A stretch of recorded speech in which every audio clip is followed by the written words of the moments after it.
إن الحمد لله نحمده ونستعينه ونستغفره ونعوذ بالله من شرور أنفسنا ومن سيئات أعمالنا من يهده الله فلا مضل له ومن يضلله فلا هادي له وأشهد أن لا إله إلا الله وحده لا شريك له وأشهد أن محمدا عبده ورسوله أما بعد فإن خير الحديث كتاب الله وخير الهدى هدى محمد صلى الله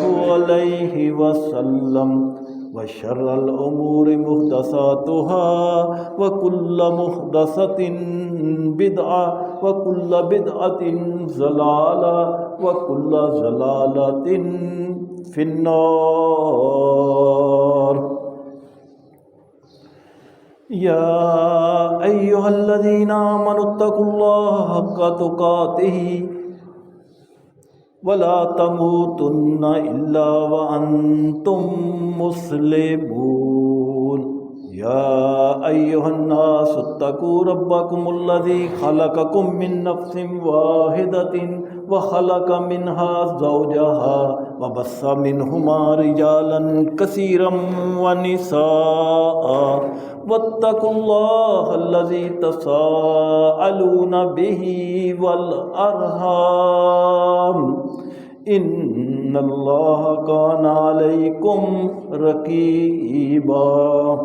يا أيها الذين آمنوا اتقوا الله وقولوا قولا سديدا يصلح لكم أعمالكم ويغفر لكم ذنوبكم ومن يطع الله ورسوله فقد فاز فوزا عظيما.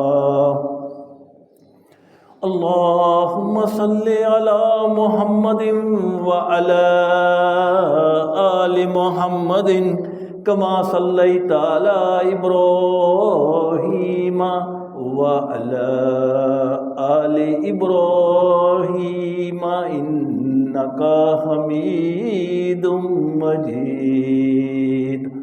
اللهم بارك على محمد وعلى آل محمد كما باركت على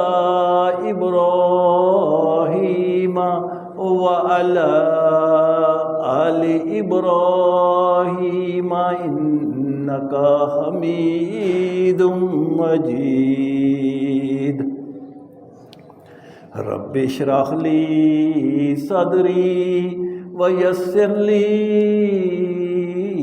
أمري واحلل عقدة من لساني يفقهوا قولي.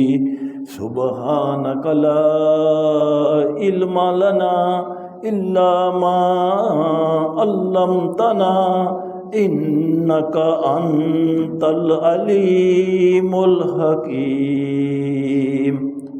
أما بعد فأعوذ بالله السميع العليم من الشيطان الرجيم. بسم الله الرحمن الرحيم.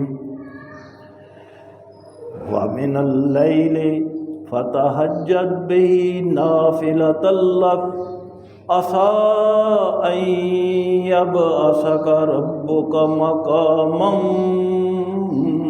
محمودا.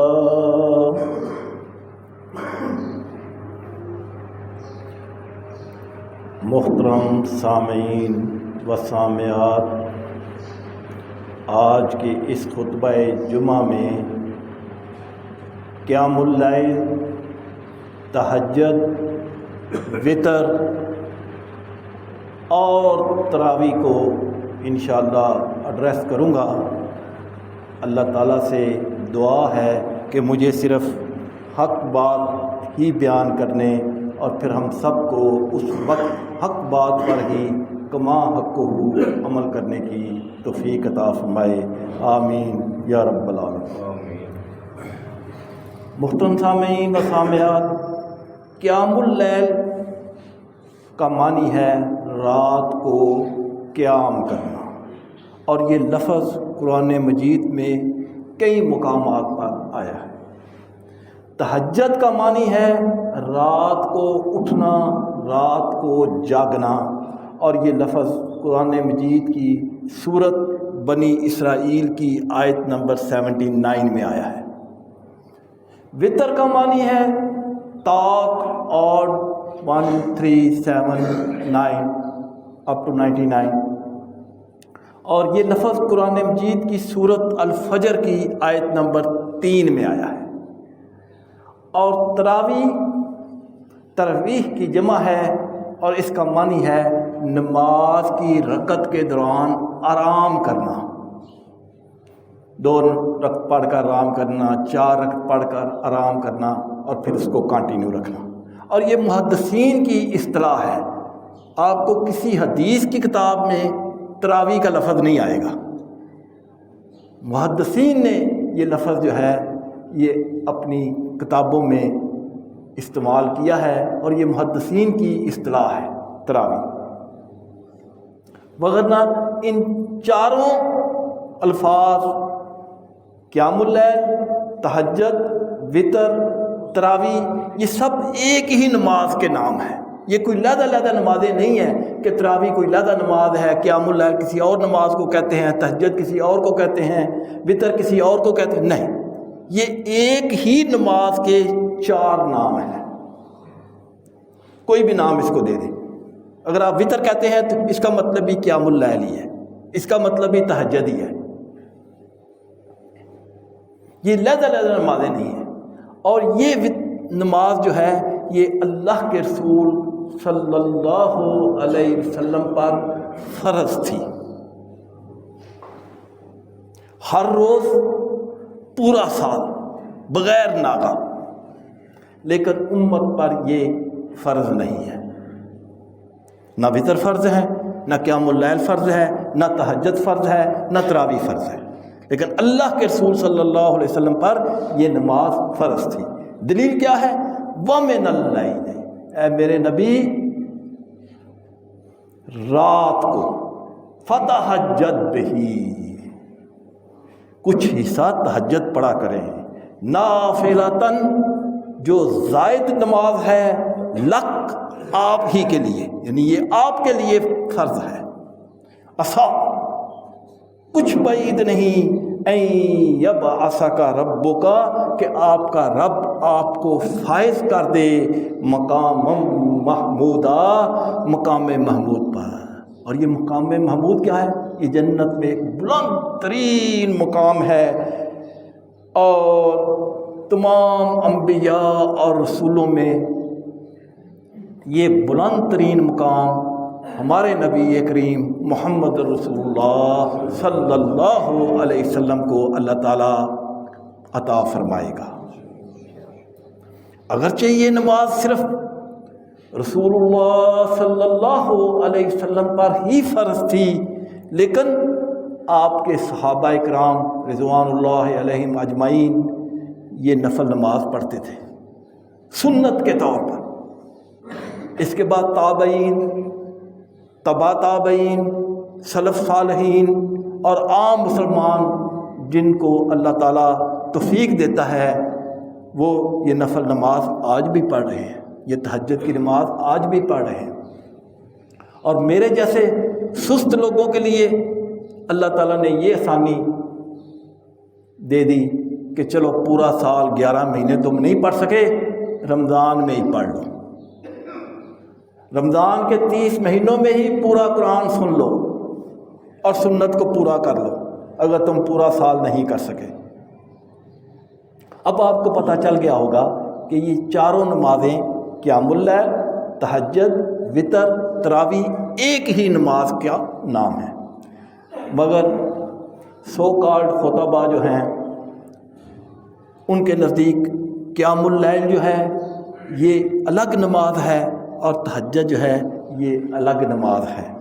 جو رمضان میں عشاء کے ساتھ نماز پڑھی جائے وہ تراویح ہے، اور جو سو کر اٹھنے کے بعد وطر کے ساتھ پڑھی جائے وہ قیام اللیل ہے، اور جو صرف ویسے ہی اٹھ کر پڑھی جائے تو وہ تہجد ہے۔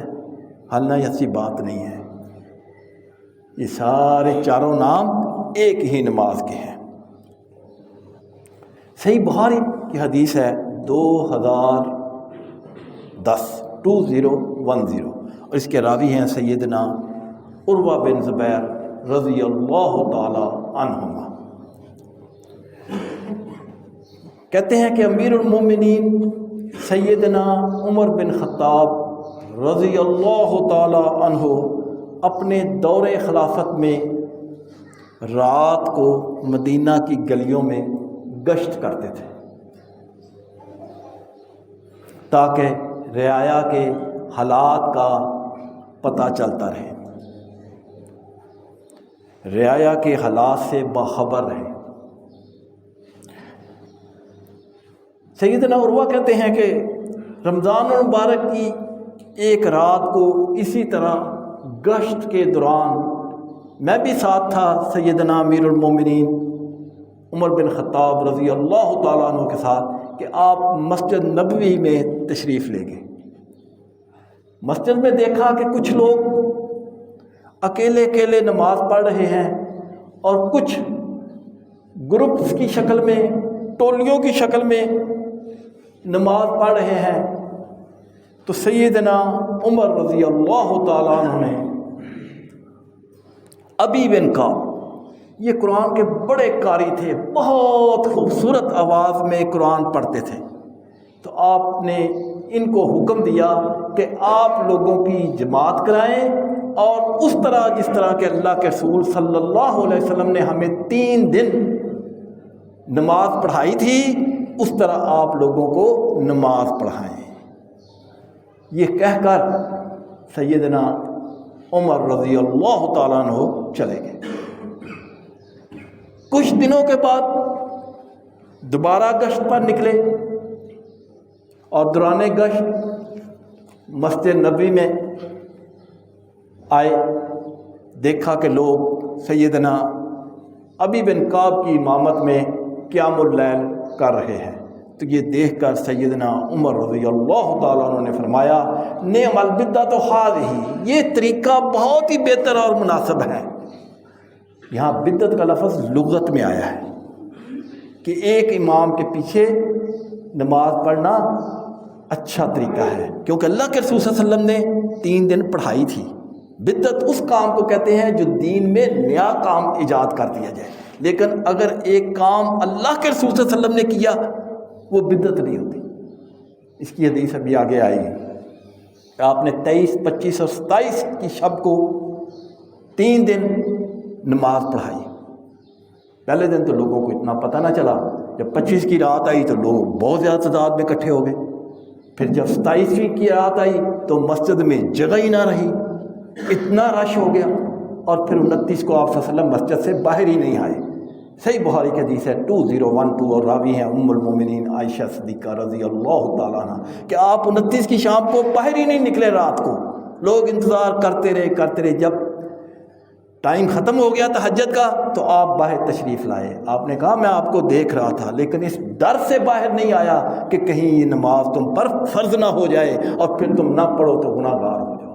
اس سے یہ ثابت ہوا کہ یہ نماز تہجد جو نفل نماز ہے یہ آپ صلی اللہ علیہ وسلم کی سنت موقدہ ہے، لیکن آپ نے اس ڈر سے کہ کہیں یہ فرض نہ ہو جائے کنٹینیو نہیں کرا۔ اور اب چونکہ آپ اس دنیا میں موجود نہیں تھے تو سیدنا عمر رضی اللہ تعالیٰ نے اس کو کنٹینیو کر دیا کہ اب کوئی ڈر نہیں ہے فرض ہونے کا، اب تو وہی نہیں آتی۔ تو یہاں ایک اور نقطے کی بھی بات ہے کہ سیدنا عمر رضی اللہ تعالیٰ عنہ اس تراویح کی نماز کو فرض نہیں سمجھتے تھے۔ اگر فرض سمجھتے تو خود بھی پڑھتے، خود نہیں پڑھی، امام مقرر کر کے چلے گئے۔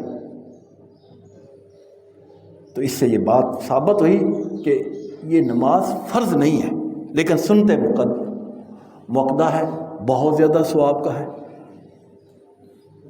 اسی لیے صحیح بخاری کی صحیح سند کے ساتھ حدیث ہے 2008، راوی ہیں سیدنا ابو ہریرہ رضی اللہ تعالیٰ عنہ، کہتے ہیں کہ اللہ کے رسول صلی اللہ علیہ وسلم نے فرمایا من قاما، جس نے قیام کیا رمضان میں ایمان کے ساتھ و احتسابا اور ثواب کی نیت سے غفر لہ ما تقدم من ذنبہ، تو اس کے گزشتہ سارے گناہ معاف کر دیے جاتے ہیں۔ چھوٹے گناہ، صغیرہ گناہ، کبیرہ نہیں۔ کسی کا حق مارا ہوا ہے تو جب تک وہ حق ادا نہیں کیا جائے گا وہ گناہ معاف نہیں ہوگا۔ کسی کا لین دین کا جھگڑا ہے، لین دین پورا نہیں ہوا ہوا اور آپ کہو کہ میں قیام کر لوں اور میرے گناہ معاف ہو جائیں، نہیں۔ وہ جو حق ہے کسی کا وہ دینا ہے۔ جو توبہ کرنے والی ہے کسی گناہ سے وہ توبہ کرنی ہے، وہ توبہ سے ہی وہ گناہ جو ہے ختم ہوگا۔ یہ چھوٹے موٹے گناہ اللہ کے رسول سے فرمایا کہ یہ ان سے مغفرت فرما دی جاتی ہے، گناہ معاف فرما دیے جاتے ہیں۔ اور یہ نماز تراویح کی مسنون رکعات جو ہیں یہ 8 ہیں، اور اس نماز کا ٹائم عشاء سے لے کر فجر کی نماز سے پہلے ہے۔ آپ صلی اللہ علیہ وسلم نے کبھی عشاء کے ساتھ پڑھی، کبھی درمیان میں پڑھی، کبھی آخری رات کو پڑھی، اور پھر 3 وتر پڑھے آپ کی رمضان میں اور رمضان کے علاوہ۔ کل تہجد کی نماز، کل قیام اللیل، کل وتر، کل تراویح 11 رکعت ہوتی۔ دلیل کیا ہے؟ بخاری اور مسلم کی متفق علیہ حدیث، بخاری میں حدیث کا نمبر ہے 2013 اور مسلم میں بھی یہ حدیث ہے 1718، اور راوی ہیں ام المومنین سیدہ عائشہ صدیقہ طاہرہ مطہرہ رضی اللہ تعالی عنہ۔ قالت، بیان کرتی ہیں، کان النبی صلی اللہ علیہ وسلم، کہ اللہ کے نبی صلی اللہ علیہ وسلم یصلی نماز پڑھتے فیما بین ان یفرغ من صلاۃ العشاء الی فجر، عشاء سے لے کے فجر کے درمیان 11 رکعات، 11 رکعات، یسلم بین کل رکعتین، اور ہر 2 رکعتوں کے بعد سلام پھیرتے، ویوتر بواحد، اور 1 رکعت پھر پڑھتے۔ اس طرح 11 رکعات آپ پڑھتے۔ صحیح بخاری کی ایک اور حدیث ہے 2012، پہلی تھی 2013 اور یہ ہے 2012، یعنی اس سے پہلی حدیث، اور اس کی بھی راوی ام المومنین سیدہ عائشہ صدیقہ رضی اللہ تعالی عنہا ہے۔ کہتی ہیں کہ اللہ کے رسول صلی اللہ علیہ وسلم نے 3 دن نماز تراویح پڑھائی، اور جو آخری تیسرا دن تھا اس نماز تراویح میں اپنے اہل و عیال کو بھی شامل کیا،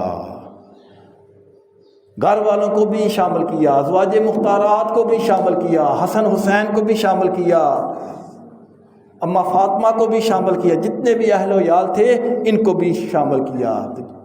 اس حدیث سے یہ بات کنفرم ہو گئی کہ خواتین بھی اس نماز تراویح میں شامل ہو سکتی ہیں، اگر ان کے لیے ایزی ہو تو وہ مسجد میں جا کر تراویح ادا کر سکتی ہیں، جیسا کہ اس حدیث میں شامل۔ نفلی عبادت جب تک شوق ہو اس وقت تک کرتے رہنا چاہیے۔ فرض تو آپ نے ہر صورت میں پڑھنی ہے، لیکن نفل نماز جب تک شوق ہو، طبیعت جو ہے وہ ایگری کرے، اکاخت محسوس نہ ہو، اس وقت تک عبادت نفلی کرتے رہنا چاہیے۔ اگر طبیعت میں شوق نہیں ہے، رغبت نہیں ہے، طبیعت تھکاوٹ محسوس کر رہی ہے، تو پھر اس نفلی عمل کو چھوڑ دینا چاہیے۔ دلیل کیا ہے؟ بخاری اور مسلم کی متفق علیہ حدیث ہے، بخاری میں حدیث کا نمبر ہے 1150 اور مسلم میں ہے 1831، اور راوی ہیں سیدنا انس بن مالک رضی اللہ تعالی عنہ۔ کہتے ہیں کہ اللہ کے رسول صلی اللہ علیہ وسلم نے فرمایا لیصلی احدکم، تم میں سے کوئی نماز ادا کرے، نفل نماز ادا کرے، نشاطہ، اپنی طبیعت کے مطابق، فائدہ فاترا، جب وہ تھک جائے، فلیقعد، تو بیٹھ جائے۔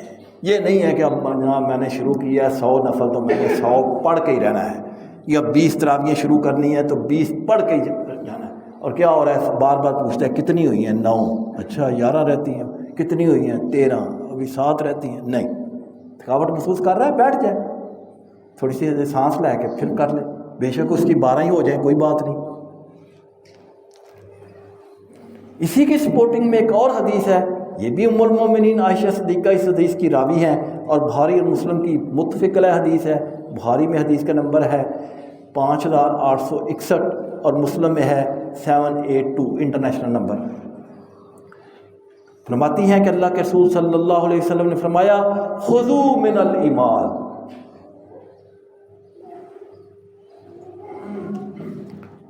ہمت کے مطابق عبادت کرو، ما تطیقون، جتنی انسان میں طاقت ہو، فإن اللہ، بے شک اللہ تعالیٰ، لا یمل، نہیں تھکتا اجر دینے میں، حتیٰ تملو، مگر تم تھک جاؤ گے۔ لہذا طبیعت کے مطابق جو ہے وہ نفل عبادت کرنی چاہیے۔ اور اسی کے سپورٹنگ میں ایک تیسری حدیث ہے، یہ بھی بخاری اور مسلم کی متفق علیہ حدیث ہے۔ بخاری میں حدیث کا نمبر ہے 1152 اور مسلم میں ہے انٹرنیشنل نمبر 1159 1159، اور اس کے راوی ہیں سیدنا عبداللہ بن عمر بن عاص رضی اللہ تعالی عنہ۔ اور یہ حدیث پرٹیکولرلی آپ صلی اللہ علیہ وسلم نے سیدنا عبداللہ بن عمر بن عاص کو مخاطب کر کے فرمائی۔ کہتے ہیں کہ ایک دن اللہ کے رسول صلی اللہ علیہ وسلم نے مجھے مخاطب کر کے فرمایا، یا عبداللہ، اے عبداللہ، لا تکن، تم نہ بن جانا، مثل فلانن، فلانے شخص کی مانند، کانا یقوم من اللیل، کہ وہ رات کو پہلے تو قیام کرتا تھا، فترک القیام، اور پھر تھک کر چھوڑ ہی دیا۔ تو لہذا تم نے ایسا نہیں بننا، نفلی عبادت کرنی ہے، تھوڑی کرنی ہے لیکن کنٹینیو کرنی ہے۔ اور دوران قیام اگر آپ قرآن پڑھ رہے ہیں یا سن رہے ہیں اور اس میں سجدہ تلاوت آ گیا ہے تو اس کا سجدہ تلاوت کرنا مسنون ہے۔ دلیل کیا ہے؟ ابو داؤد کی حدیث ہے 1414، ترمذی میں بھی یہ حدیث ہے 3425، اور نسائی میں بھی یہ حدیث ہے 1130، اور مسند احمد میں بھی یہ حدیث ہے 1583، اور اس کی راوی ہیں ام المومنین عائشہ صدیقہ رضی اللہ تعالی عنہ۔ روایت کرتی ہیں کہ اللہ کے رسول صلی اللہ علیہ وسلم نے فرمایا، یقول فی سجود القرآن، کہ جب سجدہ قرآن یعنی قرآن میں تلاوت کے دوران سجدہ پڑھ آئے تو آپ وہ سجدہ کرتے، اور سجدے میں دعا کیا مانگتے؟ ساجدہ، میں نے سجدہ کیا، وجہیہ، اس کو، للذی، جو خلقہ، جس نے پیدا فرمایا، وشق سمعہ وبصرہ، جس نے اپنی طاقت اور قدرت سے مجھے آنکھیں اور کان بنائے۔ یعنی سجدے میں ویسے سبحان ربی اللہ اگر نہیں یہ آتی تو وہ بھی پڑھا جا سکتا ہے، لیکن یاد کرنی چاہیے چھوٹی چھوٹی دعائیں۔ سجد وجہی للذی خلقہ وشق سمعہ وبصرہ بحولہ وقوتہ، کون سی بڑی دعا ہے؟ اور 3 رات سے کم وقت میں قرآن مجید کی تلاوت کر لینا ناپسندیدہ عمل ہے، کہ 3 دنوں میں قرآن پاک کا دور مکمل کر لیا جائے۔ جیسا کہ اکثر آپ نے دیکھا، یہ ابھی شبینہ آئے گا نا، پسینہ پسینہ امام ہوگا اور پڑھ رہا ہوگا، یا لمونا تالمونا یا لمونا، پنکھے چل رہے ہوں گے، پسینوں میں شربور ہوں گے، ذہن میں کیا ہے کہ مکمل کرنا ہے قرآن۔ 6 7 قاری حافظ کھڑے ہیں، اس کی اجازت نہیں ہے۔ دلیل کیا ہے؟ سنن ابن ماجہ کی حدیث ہے 1347، اور راوی ہیں سیدنا عبداللہ بن عمر بن عاص رضی اللہ تعالی عنہ۔ کہتے ہیں کہ اللہ کے رسول صلی اللہ علیہ وسلم نے فرمایا، لم یفقہوا، وہ سمجھا ہی نہیں، من قرأ القرآن، جس نے قرآن کو پڑھا، فی اقل من ثلاثہ، 3 دن سے کم وقت میں۔ جو کوئی 3 دن سے کم وقت میں 30 پارے مکمل کر لیتا ہے، روز کے 10 سمجھو کہ اس نے قرآن کو سمجھا ہی نہیں۔ اور اسی کی سپورٹنگ میں ایک اور حدیث ہے سنن ابو داؤد کی 1342، اور یہ صحیح مسلم میں بھی ہے، 746 انٹرنیشنل نمبر ہے، اور اس کی راوی ہیں ام المومنین سیدہ عائشہ صدیقہ رضی اللہ تعالی عنہ۔ کہتی ہیں کہ لا اعلم، میں نے زندگی میں نہیں دیکھا، مجھے نہیں معلوم، نبی اللہ صلی اللہ علیہ وسلم کہ اللہ کے نبی صلی اللہ علیہ وسلم نے قرأ القرآن، قرآن کو ختم کیا ہو، کلہ، پورے کا پورا، حتی الصباح، پوری رات میں۔ یعنی میں نے اپنی زندگی میں یہ نہیں دیکھا کہ اللہ کے رسول صلی اللہ علیہ وسلم نے قرآن کو ایک رات میں ختم کر دیا ہو۔ اور سنن ابو داؤد کی ایک اور حدیث ہے 1342، جس کے راوی سیدنا ابو ہریرہ رضی اللہ تعالی عنہ وہ ہیں، اور اس کی ایک دوسرے سند کے ساتھ راوی اما عائشہ صدیقہ رضی اللہ تعالیٰ عنہ ہیں۔ کہتی ہیں کہ اللہ کے رسول صلی اللہ علیہ وسلم نے لم یقرأ، نہیں کبھی پڑھا، القرآن، قرآن کو، فی لیلۃ قط، ایک رات میں، یعنی ایک رات میں کبھی قرآن پاک ختم نہیں کیا۔ تو ان تینوں احادیث سے کیا بات ثابت ہوئی کہ قرآن کو ٹھہر ٹھہر کر پڑھنا چاہیے، سمجھ کر پڑھنا چاہیے، آہستہ آہستہ پڑھنا چاہیے۔ یہ نہیں ہے کہ میں نے سپارہ پڑھنا ہے تو اب اکثر دیکھا ہوگا کہ پروگرام ہوتا ہے کہ یار میں نے قرآن پاک جو ہے نا رمضان میں ختم کرنا ہے۔ اب وہ کیا کر رہا ہے، قرآن اس نے پڑھنا شروع کیا، 2-4 صفحے پڑھنے کے بعد نا پچھلے صفحے گن رہا ہے، باقی کتنے رہ گئے، ابھی یار یہ 13 باقی ہیں، پھر پڑھتا جا رہا ہے، پڑھتا ساتھ ساتھ پیچھے والے صفحوں کو دیکھتا جا رہا ہے کہ باقی کتنے رہ گئے ہیں۔ بھائی تھک گیا تو چھوڑ دو، لیکن وہ جتنے صفحے باقی رہتے ہیں ان کو دیکھ رہا ہوتا ہے، گن رہا ہوتا ہے کہ باقی کتنے رہ گئے ہیں۔ نہیں بھائی، تھوڑے تھوڑے کر کے 5-5 صفحے کر کے پڑھ لو، 4-4 صفحے کر کے، جتنے آسانی ہو پڑھ لو۔ بخاری اور مسلم کی متفق علیہ حدیث ہے، بخاری میں حدیث کا نمبر ہے 6410 اور مسلم میں ہے 6810، اور اس کے راوی ہیں سیدنا ابو ہریرہ رضی اللہ تعالی عنہ۔ کہتے ہیں کہ اللہ کے رسول صلی اللہ علیہ وسلم نے فرمایا للہ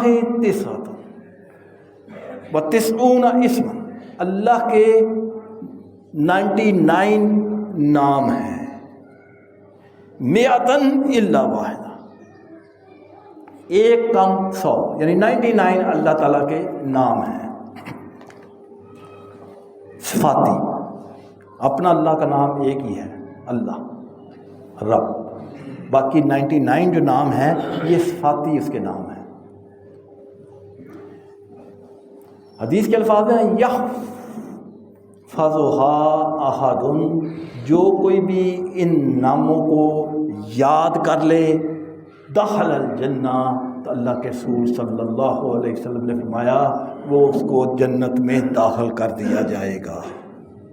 وَهُوَ وِتْرٌ، اور وہ اللہ طاق ہے، یحب الوتر، اور طاق کو پسند فرماتا ہے۔ یہ صحیح بخاری کے الفاظ میں ہے، اور صحیح مسلم کے الفاظ کیا ہے کہ من حفظھا، جس نے ان 99 ناموں کی حفاظت کی، دخل الجنہ، اس کو جنت میں داخل کر دیا جائے گا۔ انہو وترن، بے شک اللہ تعالیٰ وطر ہے، یحب الوتر، اور وطر کو پسند فرماتا ہے۔ من حفظھا، جس نے ان ناموں کی حفاظت کی، کیا مطلب کہ ان کو مضبوطی سے پکڑ لیا۔ ٹرو کنسیپٹ آف اللہ، کیونکہ اللہ کے صفاتی نام ہیں، جس نے اس کنسیپٹ کو سمجھ لیا، اللہ کی صفات کو سمجھ لیا، طوطے کی طرح رٹنا نہیں ہے کہ 99 نام جو ہیں اللہ کے طوطے کی طرح رٹ لیے جائیں، نہیں، بلکہ اس کا مطلب یہ ہے کہ اس کا عقیدہ بھی 99 ناموں کی طرح ہو جائے۔ اسی وطر کے بارے میں دوسری حدیث ہے، جامعہ ترمذی کی ہے 452 اور 453، اوپر نیچے دونوں ہیں، اور نسائی میں بھی یہ حدیث ہے 1676 اور 1677، ابو داؤد میں بھی یہ حدیث ہے 1416 اور 1422، ابن ماجہ میں بھی حدیث ہے 1190، یعنی حدیث کی 4 6 میں سے 4 کتابوں میں یہ حدیث ہے، اور اس کے راوی ہیں سیدنا ابو ذر غفاری رضی اللہ تعالیٰ عنہ۔ کہتے ہیں کہ الوتر حق، وطر جو ہے یہ حق ہے، علی کل مسلم، ہر مسلمان پر، یعنی وطر پڑھنا، وطر ادا کرنا ہر مسلمان پر لازم ہے، اور یہ تمہارے لیے سرخ اونٹوں سے بھی بہتر ہے۔ اس زمانے میں سرخ اونٹ بڑا کاسٹلی ہوتا تھا۔ اس حدیث سے نماز وطر کی اہمیت ظاہر ہو رہی ہے کہ کتنی امپورٹنٹ ہے، اور فرضیت کے بارے میں سیدنا علی رضی اللہ تعالیٰ عنہ روایت کرتے ہیں، سنن نسائی کی حدیث ہے 1677، اور سنن ابن ماجہ میں بھی حدیث ہے 1169۔ الوتر، وطر لیس بختم، کوئی ختمی یا واجبی نہیں ہے، کہیت المکتوبہ، فرض نماز کی طرح، یعنی جس طرح فرض نماز جو ہے یہ لازمی ہے، لازم پڑھنی ہے، لیکن وطر جو ہے یہ ختمی اور واجبی نہیں ہے، بلکہ بلکہ یہ وطر کی نماز سنت ہے، سنہا رسول اللہ صلی اللہ علیہ وسلم، جو اللہ کے رسول صلی اللہ علیہ وسلم نے تمہارے لیے جاری کی۔ چونکہ آپ صلی اللہ علیہ وسلم نے وطر پڑھنا کبھی نہیں چھوڑا، یہاں تک کہ سفر میں بھی آپ نے وطر پڑھا، یعنی فرض نہیں ہے لیکن سنت مؤکدہ ہے، اور اس قدر تقییدی عمل ہے کہ اگر کسی مجبوری کی وجہ سے وطر رہ جائیں یا بھول جائیں یا نیند کے غلبہ کی وجہ سے نہ پڑھ سکیں تو جب یاد آئے اس وقت پڑھ لیں، حتیٰ کہ اگر سورج نکل آئے تب بھی آپ پڑھ لیں۔ اور تیسری حدیث وطر کے بارے میں یہ ہے کہ اس کی قضا، سنن ابو داؤد کی حدیث ہے 1431، اور سنن ابن ماجہ میں بھی حدیث ہے 1188، اور اس کے راوی ہیں سیدنا ابو ہریرہ رضی اللہ تعالیٰ عنہ۔ کہتے ہیں کہ اللہ کے رسول صلی اللہ علیہ وسلم نے فرمایا کہ اگر کوئی شخص وطر پڑھنا بھول جائے اور سو جائے تو جب اس کو یاد آئے اس وقت پڑھ لے، حتیٰ کہ صبح ہو جائے تب بھی اس کو ادا کر لے۔ چوتھی حدیث وطر کے بارے میں سنن ابو داؤد کی حدیث ہے 1422، اور سنن نسائی میں بھی ہے 1711، سنن ابن ماجہ میں بھی ہے 1190۔ حدیث کی 3 کتابوں میں حدیث موجود ہے، اور اس حدیث کے راوی ہیں سیدنا ابو ہریرہ رضی اللہ تعالیٰ عنہ۔ کہتے ہیں کہ اللہ کے رسول صلی اللہ علیہ وسلم نے فرمایا الوتر حق، وطر حق ہے، علی کل مسلم، ہر مسلمان پر، یعنی وطر پڑھنا ہر مسلمان پر لازم ہے۔ فمن احبا، جو کوئی چاہتا ہے، این یؤترا، کہ وہ وطر پڑھے، بخمسن، 5، فلیفعل، وہ 5 پڑھ لے۔ ومن احبا، اور جو وہ چاہتا ہے، این یؤترا بثلاث، کہ وہ 3 وطر پڑھے، فلیفعل، وہ 3 پڑھ لے۔ ومن احبا، اور جو کوئی چاہتا ہے، این یؤترا بواحد، کہ 1 وطر پڑھنا تو وہ 1 پڑھ لے، فلیفعل، 1 پڑھ لے۔ دیکھیں اللہ کے رسول صلی اللہ علیہ وسلم نے کتنی آسانی پیدا فرمائی۔ تو یہ وطر جو ہے یہ پڑھنا لازمی ہے۔ پڑھنے کس طرح ہے؟ چونکہ جمعے کا وقت بڑا محدود ہوتا ہے تو انشاءاللہ اگلے جمعے میں یہ طریقہ بتاؤں گا کہ یہ اگر کسی نے 9 پڑھنے ہیں وطر، یا 7 پڑھنے ہیں، یا 5 پڑھنے ہیں، یا 3 پڑھنے ہیں، یا 1 پڑھنا ہے، تو اس کے پڑھنے کا طریقہ کیا ہے۔ کیونکہ وطر اور قیام اللیل یہ ایک ہی نماز کا نام ہے۔ جوں آپ وطروں کی تعداد بڑھاتے جائیں گے، یعنی آپ چاہتے ہیں کہ میں 9 وطر پڑھوں تو پھر آپ کی رکعتیں جو ہیں نا ایک وہ 2 ہو جائیں گی. اگر آپ چاہتے ہیں میں 7 وطر پڑھوں تو آپ کی جو رکعت 2 والی ہیں وہ 4 ہو جائیں گی. آپ چاہتے ہیں میں 5 وطر پڑھوں تو جو رکعتیں ہیں 2 والی وہ 6 ہو جائیں گی.